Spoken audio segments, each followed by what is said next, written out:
Good afternoon, everyone. Again, I'm Matt Lane. I'm with the Ohio Department of Agriculture. I work out of Reynoldsburg. Just to give you some background, the Ohio Department of Agriculture, I'm going to talk a little bit about rules, regulations, updates, and some reminders for manure application.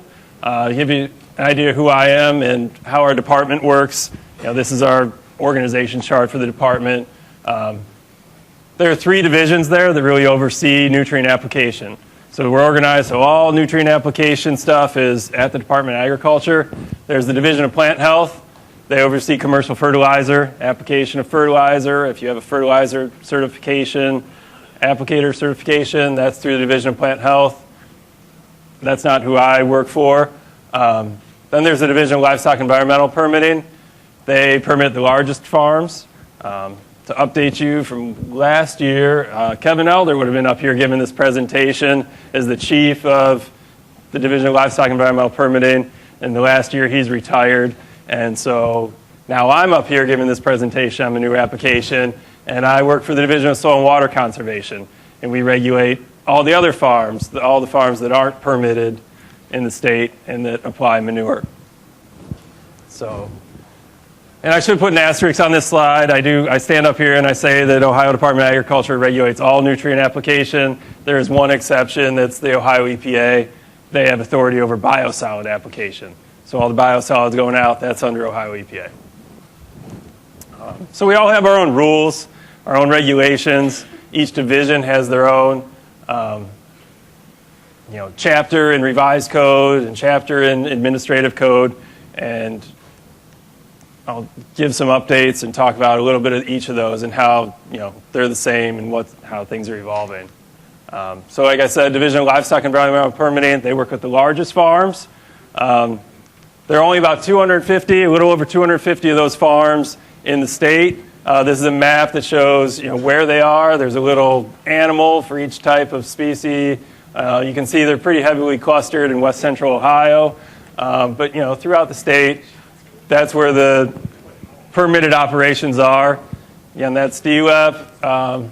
I work for the Division of Soil and Water Conservation. The tens of thousands of other farms all throughout the state is what we oversee. So to talk about, like Glenn mentioned in my intro, he thought maybe there would be more rules at this point. 2018 was a pretty interesting and eventful year as far as possible new regulations for nutrient application, right? In the middle of the year, the governor came out with an executive order ordering the Department of Agriculture to put out new rules for manure application and to designate a large part of the Western Lake Erie Basin as a watershed in distress. So this was an area of about 1.8 million acres that we're right in the middle of right now. And the governor ordered that there would be new rules put in place through the Division of Soil and Water Conservation, that everyone up here would have to have a nutrient management plan inside this watershed in distress. This led to a process of about 6 months. If you follow the news, there's lots of meetings, discussion, things went on. And to cut the story short, in the end, the watershed in distress designation at this point in time has not passed. It has been tabled. I guess one way you could say it is the clock kind of ran out on the Governor Kasich's administration. It was his executive order to put this watershed distress in place and for ODA to put new rules in place. That did not happen by the end of Governor Kasich's administration. And with the new governor coming in, Governor DeWine's come in, there's a new director of the Department of Agriculture, and at this point in time, they've decided to put a pause to this process and kind of to table it, to say, we're not going to move it forward, we're not going to cancel it, we're going to take a step back and reevaluate what went on in the past 6 months, because I think there's a lot of interest, there's a lot of discussion, a lot of heated exchange of whether or not these rules and this watershed in distress to go forward. The new administration's decided there's a good opportunity to step back, think about it some more, and possibly take a different approach.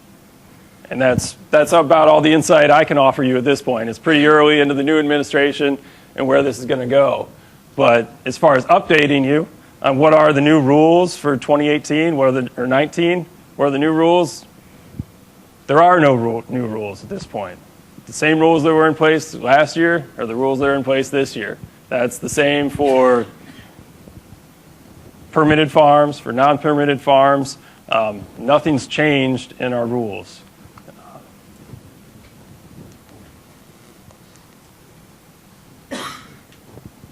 But to give you a little bit of background, I can tell you that things probably will change. If you look at our rules and if you understand where our rules come from, the Division of Livestock and Environmental Permitting and Division of Soil and Water Conservation, our rules around how we apply manure really all go back to the NRCS 590 standard. So there's a standard that's put out by the United States Department of Agriculture on how to apply nutrients. And this 590 standard is up for revision. So the way it works is there's a national standard that gets put out by the United States Department of Agriculture, and then it gets customized for every state.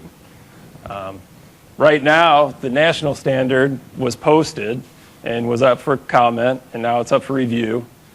The national standard will get published, and then every individual state will customize it for themselves.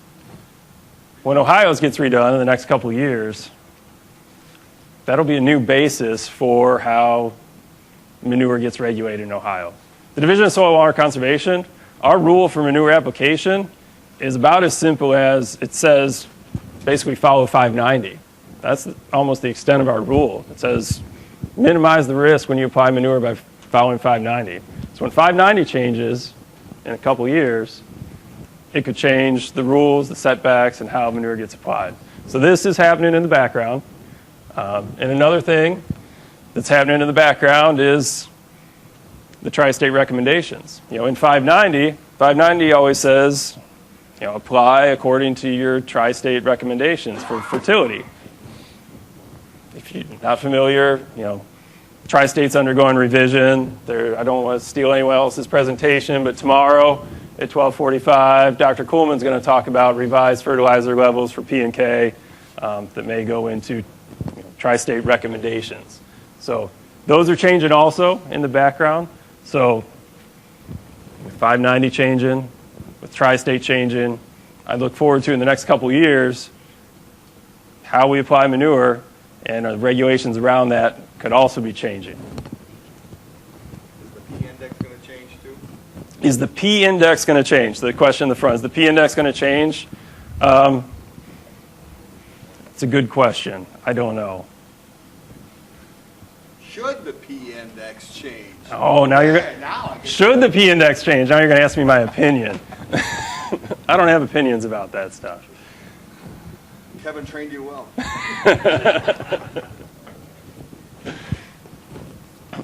So that's the update for manure rules. Nothing's changed from last year. All the watershed and distress thing is on hold, and manure application standards and rules could change in the next couple of years as we get a new 590 and new tri-state levels. But go ahead. Any pending or proposed changes in Indiana or Michigan since they're a lot different than Ohio? So the question is, are there any pending or proposed changes in Indiana or Michigan? And I will have to say that I have no idea. Kevin? Dr. Coleman's still trying to get the tri-state to be tri-state as far as that part of it. Okay. Kevin pointed out that Dr. Kuhlman, who's working on the tri-state fertility levels, he's trying to get Michigan and Indiana involved in that part.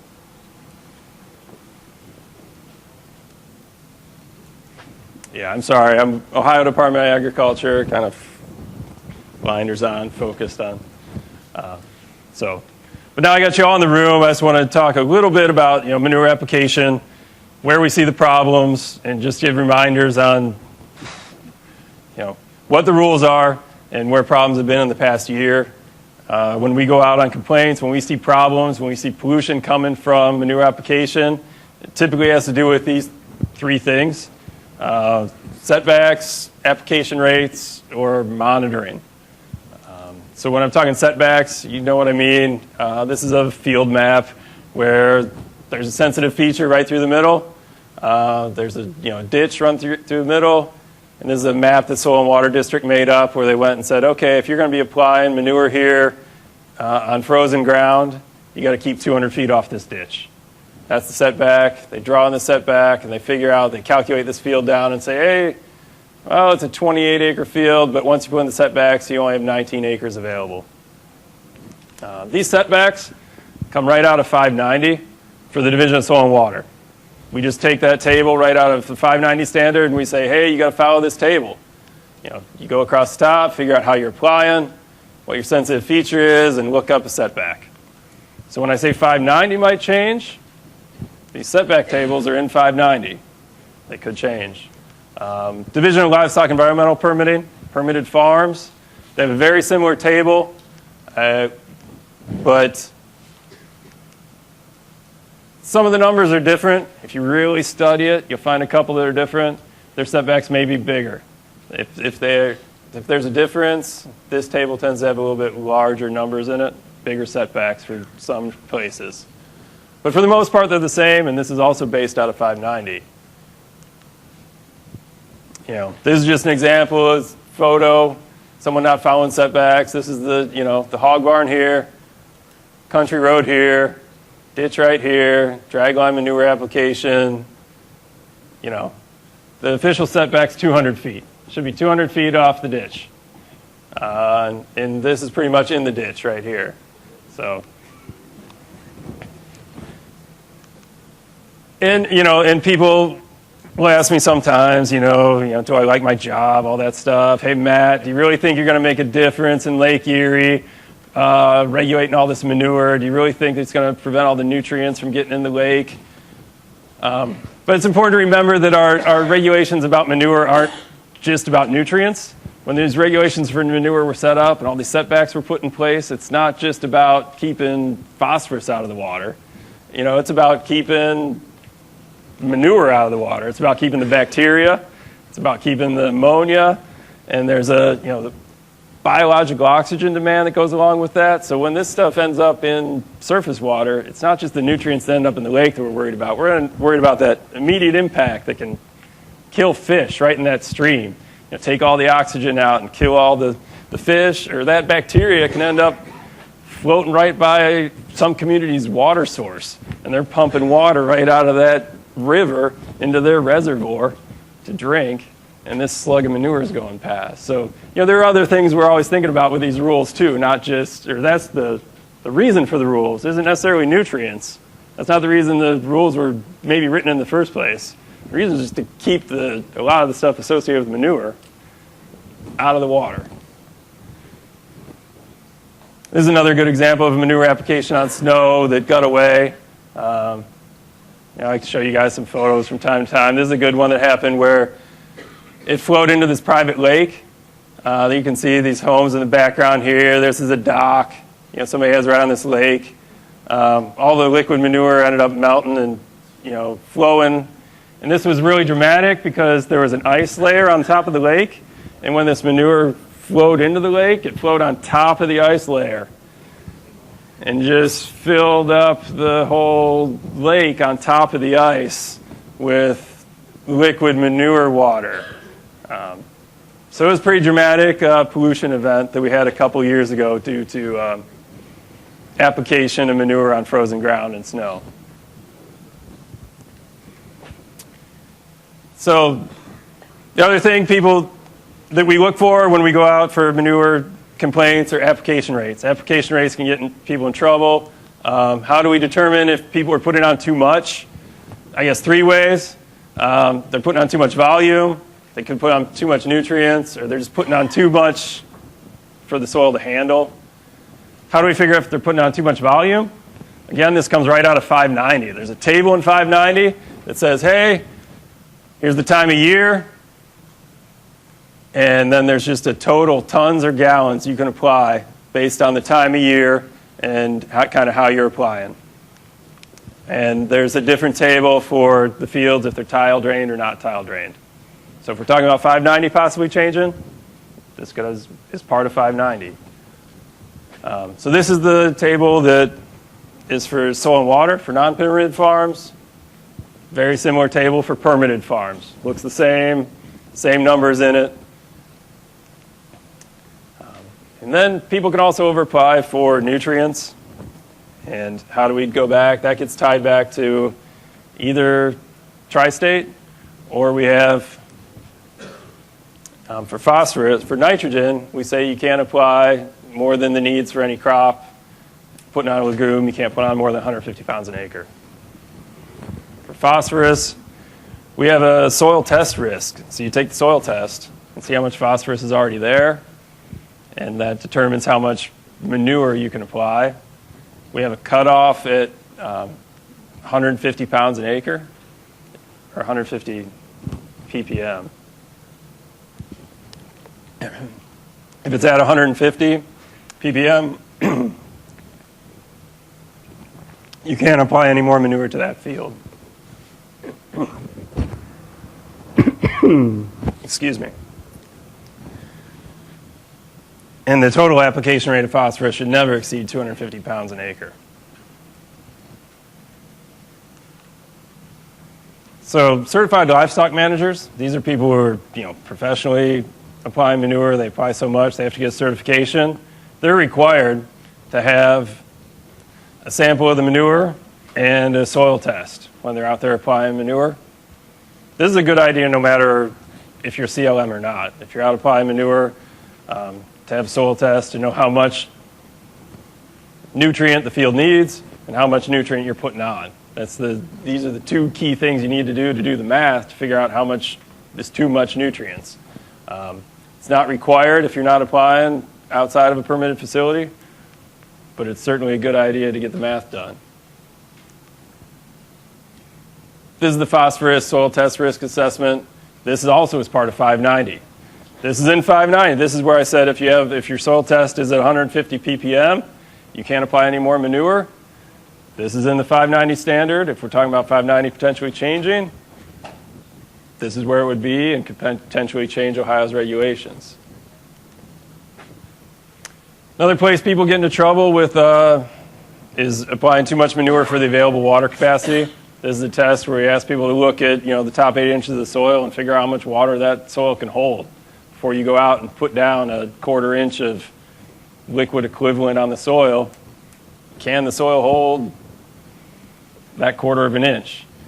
If not, you can run into problems with ponding. If you put on too much, it sits on the surface, can't infiltrate into the soil because there's nowhere for it to go. That's a dramatic picture of the ponding at the end of a field there. Another place that, thing in our standard we say people have to do and can get people into trouble is monitoring. The standard itself, this is 590 again, but it also appears in the DLEP rules, say that during and after manure application, you should monitor all subsurface drains, drainage tile, and that periodic inspection should continue until the manure is assimilated into the soil. So sometimes we go out and, complaints. People call in and say, hey, something funny is coming out of the end of this tile and causing pollution. This is a pretty dramatic example for a picture because this is anaerobic hog lagoon, or manure. It's nice and pink. Comes out and turns the water pretty pink. This is an application where ended up running down, getting into a grass waterway, finding a hole in the grass waterway down to the drainage tile, just kind of disappearing under the ground, going downhill like over a half mile, then coming out this pipe into a stream in the middle of a wildlife area managed by ODNR. Turn the stream bright pink, kills fish, but this is an example of, if there had been monitoring, if the people had known where the drainage patterns went, where the outlet was for this field when they were applying manure, they could have gone and found that out. In this case, they didn't even know where it went when we went out and talked to them. They didn't know that their manure may have ended up coming out this pipe at the end of a waterway. And so this is something, monitoring and having tile plugs is always a great thing to have around, and it's always good to have a plan if something goes wrong. I guess that's one of our biggest recommendations is think about this stuff. If you're applying manure, think about what you might do when these things happen. You may not be planning on the manure to come out the tile, but having a tile plug handy or knowing where that is, it's a good idea. This is an example of another guy who was out applying manure on frozen ground with just a little bit of snow, some liquid manure, but then it warmed up and the ground didn't thaw, so this is all liquid manure ponded up here. But this is an earthen dike that the guy had just put in place, got an excavator out there and put up like a 3-foot earthen dike and managed to dam back this pool of liquid manure and then get a vacuum truck in there and start sucking out that manure and taking it somewhere else back out of there. So that's an example of emergency plan, an example of something he did once he realized the snow was melting and the manure was getting away and he was in trouble. He had that. We worked with him and had that in mind. But it's always good to have those things in mind if you're applying manure. Hey, where's it going to run to? And do we have something on hand in order to lock it up and fix it if it does start to get away from us? So that's just my reminder of things that guys get in trouble with manure application. Reminder of a few extra things and my update on manure rules. But I can answer any questions if you guys have them while I'm here. Run close. So available water capacity, right?